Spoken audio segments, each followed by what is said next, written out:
তো বন্ধুরা ভিডিওটা দেখে সাবধান হয়ে যাও। ওই যদি আজকে কোনো আমার বন্ধু রুটি ভালোবেসে খাওয়াইতেছে, ব্যাপারটা তো ডেলি বুঝতেছি না। কিছু খাওয়ায়, যাক রুটি খাই। তো না সন্দেহ করার কিছুই নাই। আরে বন্ধু তোরই কারণ তো যে বন্ধু খুঁজতাছি। কোনোদিন ল কিছু বন্ধু খাওয়ায় মটর না, ভাজা 5 খা। টাকা খরচ আচ্ছা করে না, দে।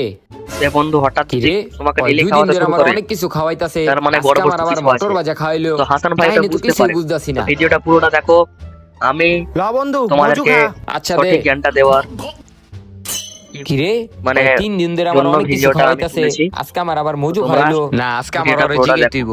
এ তো ফয়সাল, মজু খাওয়ার পর তিনি লাস্ট দিন কি রে তুই তো আগে জিজ্ঞেস আমার করলো কিছু খাওয়াতি যে না। কি তুই ব্যাপার, 3 তো দিন আমাকে ধরে ডেলি আমার ডেলি আইসক্রিম ক্যারামে খাওয়াইতাছ, খাওয়াচ্ছে, রুটি খাওয়াইতাছ, তো এই আজকে আবার ব্যাপার। আমার মজু খাওয়াইতাছ। দোকানদার এগুলো এটার কারণটা এক্সপায়ার কি? হলে তো আরে ফেলে বেটা দেয়, এটার কারণটা তখন হইলো আমি তোরে ডাস্টবিন আমি থেকে যে তুলে এনে তোকে আইসক্রিম খাওয়াই। রুটি মজু কারণ তুই খাইতে আমার দেই না, খাস বন্ধু। এটি সবই তো ম্যাচ কমেন্টে জানাও খাস দোকানদার বন্ধু এটি হইলে এরকম ডাস্টবিনে হালাই দিত, গাড়ে তখন পাওয়া ওই দিয়ে হয়। ডাস্টবিন থেকে উড়াই না তো তোরে কি আর খাইতে দেই। বলবো, কমেন্ট করতে ভুলো না।